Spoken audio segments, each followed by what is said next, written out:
Campfire Story.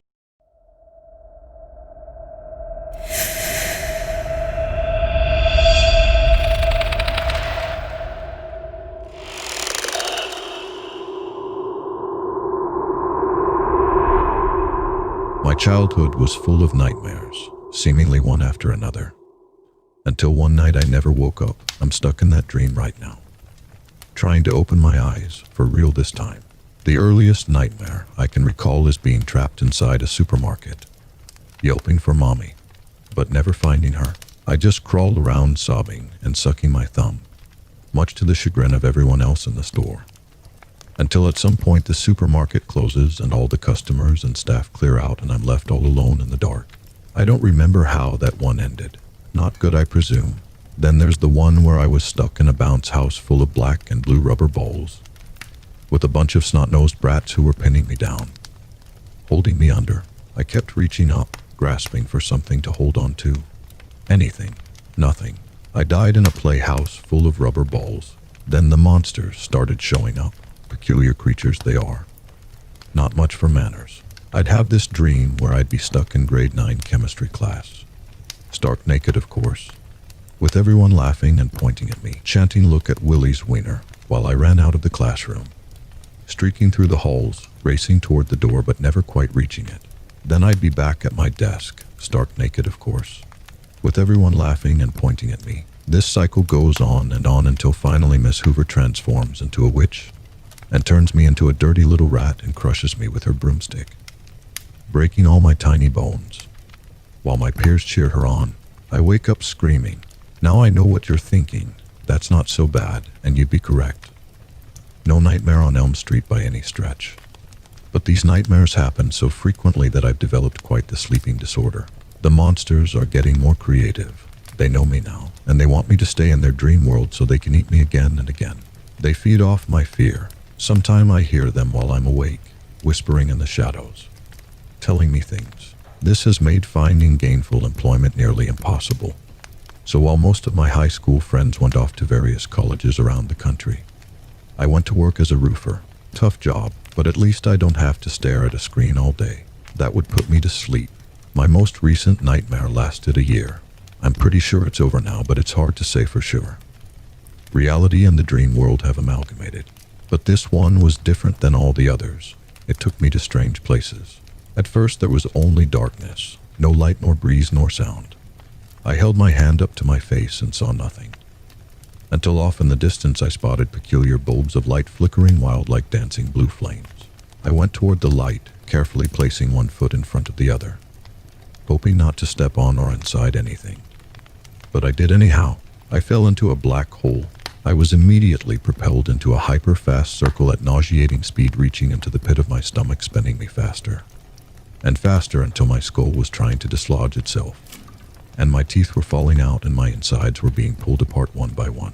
This went on for days, weeks, probably longer. I was alone in deep space. I was alone in the void. Millions of sharp, jagged rocks were spinning alongside of me, like an asteroid belt, turning at incredible speeds. I heard nothing except a whoosh sound. I tried to turn my head, but the G-force made that impossible. I kept spinning. I tried screaming, but the force of the spin was too strong and I was its prisoner. At some point I became lucid and realized I was stuck in a never-ending nightmare, and I'd be lucky to see my girlfriend Lila again. I tried to remember her face, but couldn't. My mind fell apart. I forgot who or what I was. Finally, after what felt like an eternity, the spinning abruptly stopped and I fell, and fell, and fell into total blackness, reaching incomprehensible speeds. My screams filled the entire universe inside my mind. I kept falling. At some point I drifted off into another dimension and all these strangely beautiful orbs started circling me. Red and orange and yellow lights. I turned my head and saw a woman with radiant beauty beyond my wildest dreams. A goddess. She wore all white, had hair like golden rays of sunlight, and eyes bluer than an Arizona skyline. I went to her, pushing past the floating lights that were clinging to me. As I drew closer, the woman started to change and her beauty disappeared. Her slight, simple nose became long and sharp and narrow. Her lips, once pursed and tidy, went gray and decrepit. Her youthful face turned repulsive, her once lush lemony hair now sickly green and furious. She called my name. I tried to run, but I was caught in her trajectory, and nothing I could do would stop this. I could feel her mind slowly destroying mine. She was licking her lizardly lips while she ripped my tongue out of my head, then cackled as if it were the most hysterical thing she'd ever done. I gasped and choked and clutched my throat while she ate and swallowed my tongue. She stole my eyes and ate them too, and laughed even harder, as if nothing pleased her more. Pain. I was no longer in control over any part of me. I was limp and broken, and I had no face left. Suddenly there were outside forces at work, and I was caught in the middle of an epic battle. A battle with a history. The hag bared her hideous teeth and plunged at me. She wanted to eat the rest of me. She was still hungry. Something was trying to stop her. Someone or something was saving me. I felt the presence of omniscient power and strength. But only for a moment. The hag had grown to the size of a mountain, and with one great viney hand, shoved me into its malformed mouth. Pools of saliva soaked me completely. All I could smell was mucus and feces. This is what death smells like. I was inside the monster's mouth. Its wart-infested tongue was holding me prisoner as it chewed me into bits. One violent crunch after another. The screaming stopped when I opened my eyes. A dream. Only a dream. I rubbed my eyes and looked at the time. 6 a.m. Shit. I was late for work. I yawned and stretched and farted, then scratched my balls and dashed to work and forgot the dream instantly. But when I got to the work site, something was different. My foreman, Rex Luthor, was the same old Rex. Old and crusty and strong as a good stiff drink. But the crew had changed. I went about my duties without giving it too much thought. I could barely keep my tired eyes open. During lunch break, I realized I had no idea who these people were or what they were talking about. I understood their words, but nothing they said made any sense. I checked my phone, this time looking closely, and noticed it was exactly 1 year later. To the day, nobody asked me nothing. They all went about their duties, as did I, but I'd lost a year. Where did it go? I texted Lila. Her reply was non-dimensional and didn't make any sense. I shrugged it off. After work, Rex treated the crew to dinner and drinks, and I drank too much alcohol and started shouting at them like a drunken fool. I felt sick with violence. I was out of my mind, out of control.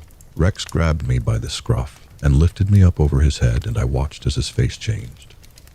His eyes hollowed and his skin turned pale lime, and his teeth grew 6 inches. His tongue protruded from his snarling mouth like a rattlesnake. Great, another monster.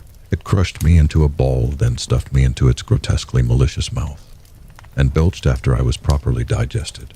I opened my eyes. A dream. A doozy of a nightmare. But still a dream. Better start writing these dreams down. Maybe some hindsight will do me good. My therapist would be pleased, if only I had one. I checked the time. 6 a.m. Shit. I'm late for work. I stood up quickly, and I tripped and fell and was suddenly falling off the Golden Gate Bridge. Wings spread out like an eagle. I was flying.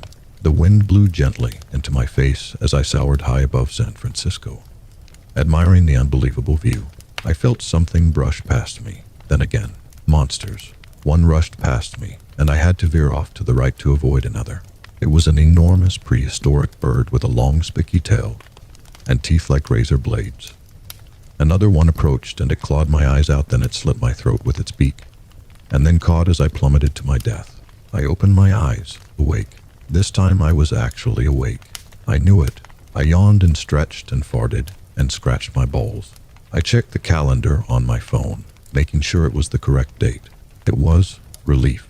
Smartly, I jotted that dream down using my notepad app, then noticed the time. 6 a.m. Shit. I'm late for work. I left without my coffee. Shit. Got to make a pit stop. Caffeine is my #1 priority right now. I passed my usual turn and instead turned onto Ferguson Street toward Dunkin' Donuts. But I cut the corner too wide, and a speeding transport truck smashed into me, and my body was instantly pulverized under searing hot steel and plastic. My mind went calm. Suddenly, I was free from the shackles of the secular world. I knew my time had come, and I was okay with that. I was at peace, zen. I felt a familiar, omniscient presence guiding me to euphoria. This was the real deal this time. I opened my eyes. I was late for work. Subscribe or I will haunt your house.